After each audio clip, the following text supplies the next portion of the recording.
고린도전서 4장 1절에서 2절까지입니다. 사람이 마땅히 우리를 그리스도의 일꾼이요 하나님의 비밀을 맡은 자로 여길지어다. 그리고 맡은 자들에게 구할 것은 충성이니라.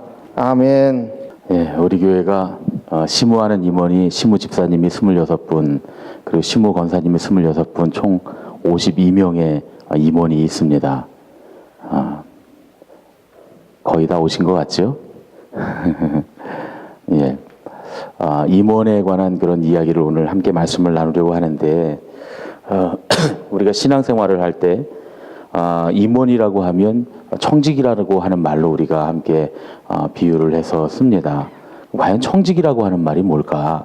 그것에 대해서 우리가 함께 생각을 좀 해보려고 합니다. 특별히 오늘 우리가 읽은 말씀 중에는 맡은 자, 여기서 말하는 맡은 자가 바로 청직이인데, 맡은 자로 여겨라. 이것이 아주 우리에게 굉장히 중요한 사도 바울의 말씀입니다. 지난 주간에 그 명성교회 김삼환 목사님 은퇴를 했습니다. 우리나라에서 최고 큰 교회죠. 여의도 순복음교회 다음으로 그 자리인데 이제는 여의도 순복음교회보다 더 큰 교회로 교인이 12만 명 예배 모이는 그런 어마어마하게 큰 교회인데, 여러분 만나교회 가니까 크잖아요, 그렇죠? 그 교회가 12,000명 교인인데 10배니까 실제로 예배당을 가보면 그렇게 큽니다. 만나교회 똑같이 생겼는데, 생긴 건 똑같이 그 예배당 안이 생겼는데 어마어마하게 넓습니다. 12만 명이 모여서 드리는 예배를 드리는 교회니까 이분이 은퇴하신다 해서 많은 사람들이 관심을 가졌습니다. 사실은 전에도 저도 초대형 교회 목사님이고 그러니까 설교를 들었는데 설교 참 은혜롭게 잘하시고 은혜도 많이 받고 그랬는데 마음속으로는 비판하는 마음들이 많이 있었습니다. 여러 가지 대형 교회들이 잘못하고 있는 일들 혹은 대형 교회 폐해들, 그런 문제들 때문에 비판을 많이 하고 있었는데 이번에 은퇴는 참 잘 하신 것 같습니다.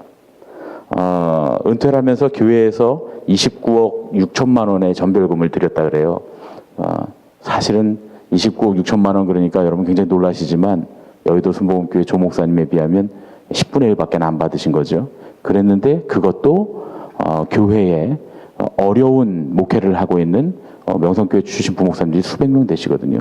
그 교회 목사님들을 위해서, 그리고 교회 내에 어려운 교인들을 위해서 절반씩 써달라 그러고 다시 돌려보내셨다는 거예요. 그리고 또 특별히 그 후임에 대해서 이 한국교회 초미의 관심사거든요. 명성교회 후임이 누가 될까? 근데 그 아드님 김하나 목사님이 지금 목회를 열심히 하고 있는데, 이 다른 교회에서, 개척한 교회에서 열심히 목회를 하고 있는데, 당신 아들인 김하나 목사는 후임자 대상에서 제외시켜줬으면 좋겠다 하는 그런 이제 전언을 기획위원회에 보냈다라고 하는 그런 기사가 지난 주간에 아주 최대 관심사 중에 하나입니다. 교계에서는 큰 이슈였습니다. 그동안 초대형 교회 목사님이라 비판도 많이 받았고 저도 마음속으로는 비판하는 마음도 여러 가지 있었는데, 물론 뭐 더 두고 봐야 되겠습니다. 우리가 이렇게 앞에서는 은혜 받고 뒤에 가서는 뒤통수를 맞은 적이 몇 번 있어서 그럴까 그런데 어쨌든 은퇴를 참 잘하신 것 같다는 생각이 들었습니다. 그리고 은퇴를 하면서 보여야 될 좋은 모범을 보인 것이 아닌가, 요즘 한국교회에서 그런 생각이 듭니다. 청직이라고 한다면 좋은 모범을 보이는 사람, 그런 사람이 청직이 아니겠습니까? 우리가 청지기의 본으로 사도 바울을 주로 삼습니다. 심지어 사도 바울은 나를 본받으라 이렇게 말까지 했습니다.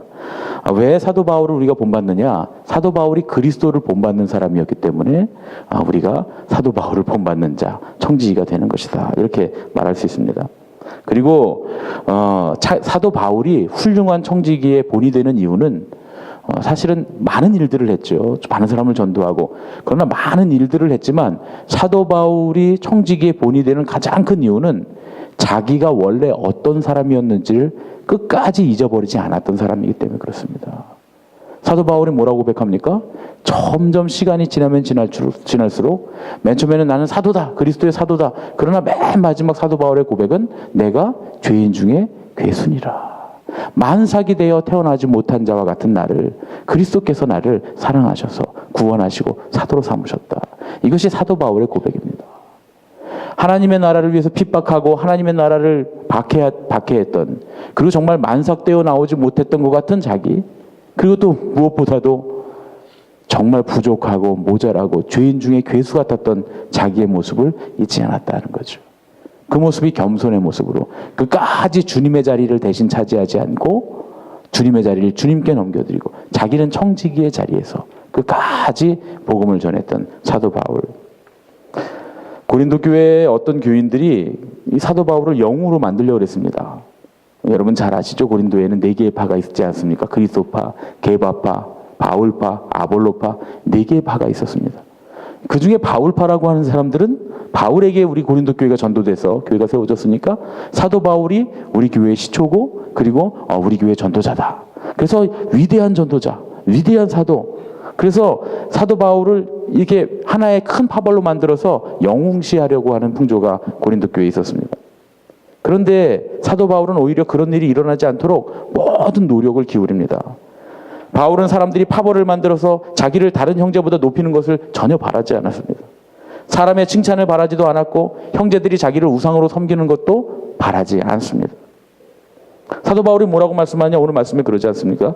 여러분이 저를 어떻게 여겼으면 하고 제가 바라냐 하면 여러분이 저를 그리스도의 사도요 하나님의 신비를 맡은 청지기로 여겨주시기 바랍니다. 맡은 자, 청지기, 종으로 여겨주시기 바랍니다. 청지기는 곧 일꾼을 말하죠. 종을 말합니다. 그저 자기는 고용인이라는 거예요. 나를 여러분들이 기억하시려면 그렇게 기억하셨으면 좋겠다라고 하는 겁니다. 저도 사역을 하면서 최대의 저의 숙제가 뭐냐면 발자국을 남기지 않는 겁니다. 예전에 제가 들었던 어떤 그런 아주 유명한 고백 중에 하나가 전도자가 너무 전도를 잘하고 열심히 복음을 전하고 하나님의 일을 하는 그런 거룩한 사람으로 사니까 천사가 내려와서 이제 소원을 들어주겠다 그럽니다. 네가 가는 곳마다 죽었던 사람이 살아나는 역사가 일어나게 해줄까? 아니면 사람들 앞에서 여러 가지 하나님의 영광이 나타나는 일을 하게 해줄까? 네가 전하는 말씀에 사람들이 막 은혜 받고 변화되는 그런 역사를 내게 해줄까? 그러니까 전도자가 고민하다가 그런 얘기를 했다 그래요. 그런 것들은 다 하나도 필요 없고 제가 지나간 뒤에 하나님의 나라 역사가 일어나길 원합니다. 이렇게 말했다는 거예요. 저도 한때 그렇게 고백하고 기도했던 적이 있고 지금도 소원이 내가 있을 때가 아니라 내가 지나간 뒤에 하나님이 살아계셨다 하고 하나님만 나타나기를, 나는 그림자만 되기를, 그것이 목회자의 최대의 가장 영광이 아니냐, 이것이 청지기의 영광이다, 이렇게 생각하고 그렇게 목회하려고 애쓰고 있습니다. 사도 바울은 그런 일꾼, 종, 고용인에 불과하다고. 그래서 그런 겸손이 사도 바울을 사도 되게 하고 청지기 되게 했다 하는 겁니다. 오늘 말씀을 다른 해석본으로 보면 청지기가 어떻게 해야 되는지 잘 알려줍니다. 킹제임스 흠정역 성경전서 한역 대역본 2008년도 판을 보면 오늘 말씀 이렇게 말합니다.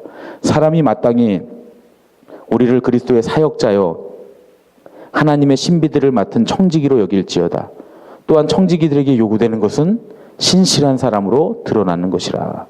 충성인이라 라고 하는 말이 신실한 사람으로 드러나는 것이다, 이렇게 해석됐습니다. 청지기는 충성스러워야 합니다. 주님께 충성해야 됩니다. 그런데 이 충성이라고 하는 건 신실한 사람으로 드러나는 것을 말하는 겁니다. 하나님께서 원하시는 청지기가 어떤 사람이라는 겁니까? 사도 바울은 주님께서는 성실하게 지속적으로 일하는 사람을 원하신다, 이렇게 말씀합니다. 주님께서는 능력이 뛰어난 사람을 찾고 계시지 않습니다. 왜냐하면 하나님이 능력이시기 때문에 사람 능력 뛰어난 거 하나님 앞에는 아무것도 아닙니다. 사도 바울은 하나님이 능력 있는 자를 찾지 않으신다고 하는 걸 고린도전서 1장 26절에서 명확하게 말씀하십니다. 형제들아 너희를 부르심을 보라. 육체를 따라 지혜로운 자가 많지 아니하며 능한 자가 많지 아니하며 문벌 좋은 자가 많지 아니하도다. 무슨 말씀입니까? 많이 배운 사람도 필요 없고 똑똑한 사람도 필요 없고 일 잘하는 사람도 필요 없고 능력 있어서 이것저것 뛰어난 재주를 가진 사람도 필요 없고 문벌 좋고 집안 좋은 사람도 필요 없다는 거예요. 하나님께는 어떤 사람이 필요합니까? 여러분 오랫동안 신앙생활 하신 분들은 아마 잘 아실 겁니다. 교회에서 제일 위험한 사람들은 재주가 많은 사람들입니다. 오랫동안 우리 한국 교회를 보면 어느 날 막 요란한 박수와 함께 등장한 사람들 중에 지금은 교회에서 없어진 사람들이 참 많습니다. 그리고 또 어떤 사람들은 떠들썩하게 환영받으면서 교회에 들어왔지만 후에는 교회에 큰 문제를 일으키고 많은 사람들을 실족하게 하는 사람들이 굉장히 많습니다. 신앙생활을 오래 하다 보면 그렇습니다. 목사님들도 그렇고요. 교인들도 마찬가지입니다. 그런데 조용히 꾸준히 교회 안에서 일하는 사람들, 그런 사람들은 대부분 계속해서 자기들의 일을, 맡겨진 일을 끝까지 해냅니다. 결국 그런 사람들이 교회의 큰 일꾼 되는 것, 그리고 교단 안에도 그런 분들이 큰 일꾼 되는 것을 우리가 많이 봤습니다. 목사님들도 그렇습니다. 어느 날 혜성같이 나타난 설교자, 대부분 돈 문제나 여자 문제나 그런 이단 문제에 넘어지고 맙니다. 그러나 한국교회도 위대한 분들, 나중에 더 좋은 결과를 만드신 분들을 보면 꾸준히 열심히 최선을 다해서 목회하면서 목회에 전념했던 분들, 그런 분들이 결국 교회를 성장시키고 많은 사람들을 살려내는 그런 모습들을 볼 수가 있습니다. 청지기는 그래야 됩니다. 하나님은 우리가 얼마나 두각을 나타내는가 이런 데 관심이 없으세요. 하나님께서는 우리가 지속적으로 일하기를 원하신다, 그런 얘기입니다. 주님께서는 청지기가 신실하시기를 원합니다.